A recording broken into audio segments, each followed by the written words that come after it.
Hi, welcome to episode 23 of the Bitcoin Brew. It's been a very full week already, and it's only Thursday.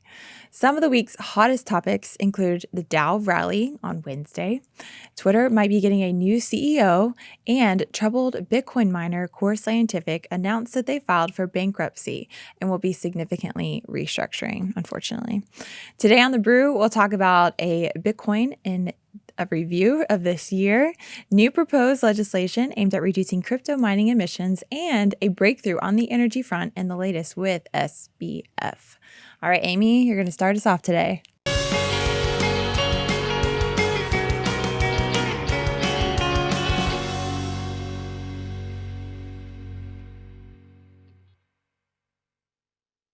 Thank you, Becca.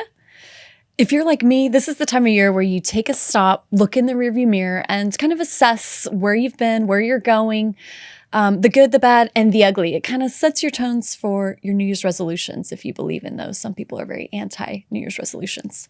So to kind of deflect a little bit, I decided I would analyze Bitcoin instead of myself. So here it goes. Quantitatively speaking, there is 19.2 million coins that are in circulation. The net profit this year for Bitcoin was $105 billion, and we started the year around 47,700. We saw that one more time at the end of March, and those who are hodling Bitcoin for 18 or more months were the ones who showed the greatest profits over the year. The net realized loss, on the other hand, was $195 billion. The worst months were February, May, June, and November. And let's think about what was kind of going on during those times. February, that was when Russia invaded Ukraine. May and June was the whole Terra Luna debacle and all the ensuing fallouts. Plus, coupled with a record high inflation, there was a loss of $16 billion in only 30 days. Huge. And then in November, of course, FTX happened, which showed a loss of $10 billion in only 10 days. So November 9th was the lowest low so far this year, 15,757. The illiquid supply of Bitcoin is right around 15 million, which pans out to be about 78%. So it's indicating a lot of money is moving out of the exchanges and into cold storage. So my New Year's resolution from a Bitcoin standpoint is to get my coins off the exchange like yesterday. You've already done that, right? You've been telling me to do it for a while. I mean, yeah, tell everyone to get it off exchanges unless you're actively trading and it's maybe in smaller amounts. I would, for sure recommend it. I think that's wise. Yeah. And I've got a little bit in my wallets, but you know, they say if it's a rainy day amount that you wouldn't mind losing in your own wallet in your bag, that's okay. Making last minute Christmas purchases and such. For sure. It's kind of a depressing year. I'm afraid so. I was thinking maybe it would brighten my spirits a little bit, but it wasn't so much. Yeah, but hopefully 2023 will be better. We can only hope. Yes. Speaking of 2023, we have all the new legislative sessions starting. And along with that, mining energy usage is a hot topic in legislation right now. So, I don't know if you've been outside much today, but the weather is dropping actively. It's freezing out there, going to single digits here in Texas. And everyone is talking about the energy grid. We're highlighting a new bill proposed by... Da-na-na-na-na. Who was it? Our teleprompter has paused. Senator, don't tell me senator from, but Massachusetts. Okay. Let me remember their name. Markey. And then a rep from California, Representative Huffman. And they have gotten together and proposed a new bill. They're calling it the Crypto Asset Environmental Transparency Act. And this bill is proposed at reducing the amount of emissions produced by crypto mining. This is their exact, word usage is crypto mining. So they're not just highlighting Bitcoin, but all of crypto that uses energy. I think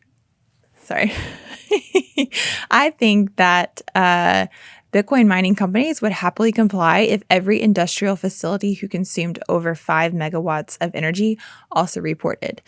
Because of the goal of the bill is worthwhile, but because they're only targeting crypto mining, it seems kind of unfair. I mean, it doesn't make sense that they're only asking Bitcoin miners, crypto miners to report the energy usage when there's all these other industries out there that use way more energy and they're not even touching them or not even giving them any type of framework on reporting.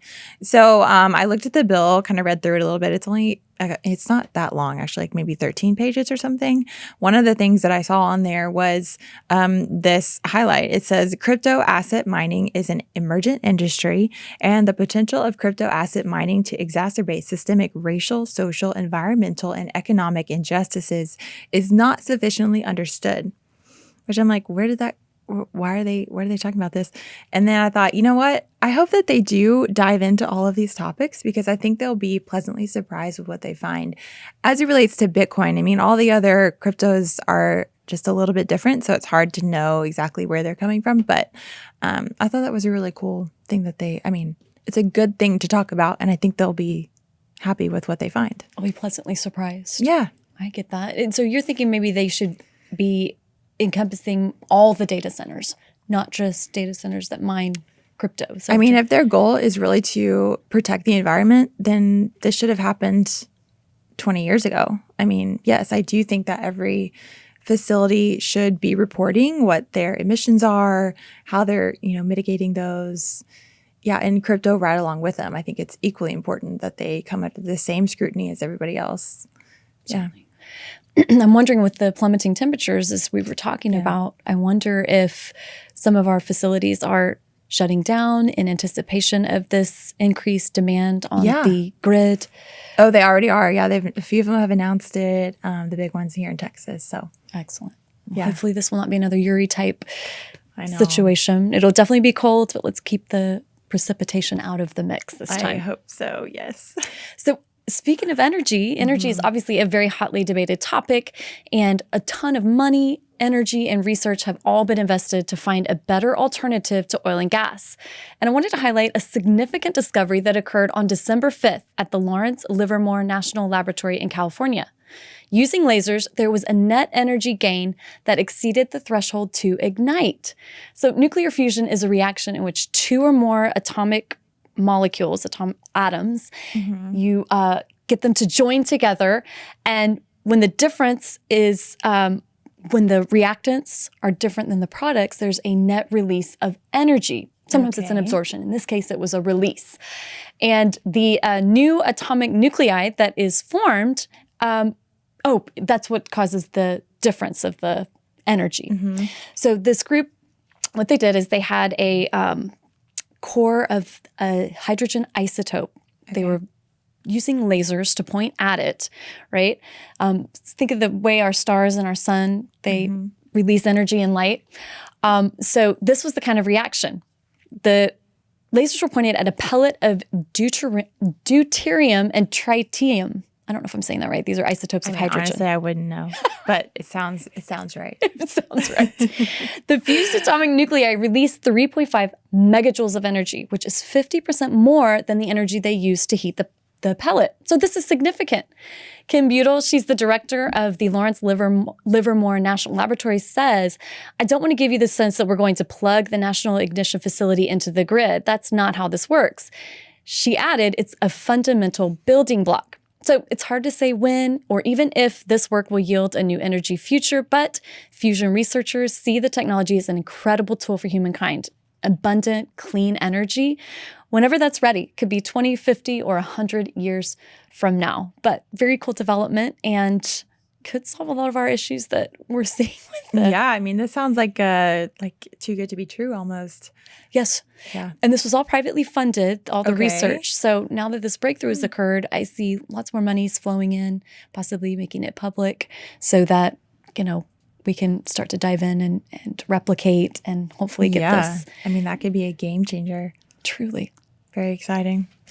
Okay, so kind of taking a negative we have to report the negative news as well. So SBF, here we are again talking about him. He is set to be extradited to the U.S. to face criminal charges for his role in the FTX collapse. He's been in the Bahamas, where his company FTX was/is still currently based, and was arrested on December 12th, which was last Monday. So since then, he's been held in a notoriously grim, like pretty terrible jail in the Bahamas.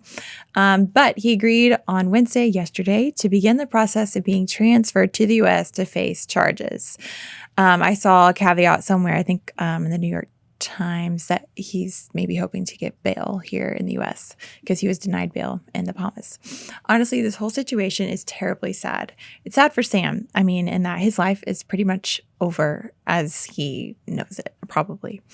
It's devastating for everyone that lost money in FTX. I know there was a teacher's pension fund that was completely wiped out. I mean, all those teachers, families, everybody involved. That's terribly sad. And then just the Bitcoin crypto community as a whole is still just reeling from all of this fallout, all of this bad press. It's been in the CNN. It's like all over the news, like the top media outlets. But for him personally, for Sam, he is facing up to 115 years in prison if he's convicted of all of the crimes that are out there against him. 115 years. That's more than a lifetime. Yeah. Yeah. I don't know. It's hard not to feel sorry for him. I know. Because you hear, like, there was a rumor going around that he had been taken to the hospital, but then that was proved that was a rumor. Oh, I hadn't heard that. Yeah, he's like dealing with depression, and I don't know if they have him on a suicide watch. It could be rumor hearsay as well.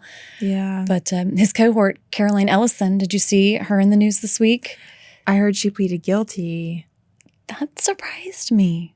Well, I mean, I wonder if it helps with sentencing. Possibly. I don't know. I think our whole justice system is in need of serious reform in pretty much every way. So here's another case in point. Yeah, that's a whole other world out there. Yes, it is. Oh, man. It's pretty sad. All right. Well, on that note, thank you for watching. We hope you enjoyed the show. Find us on Instagram at bitcoin.brew or follow us on Twitter. I'm Ray Bay Becca and Amy is TBC Amy. And we hope you all have a Merry Christmas. Thank you for watching.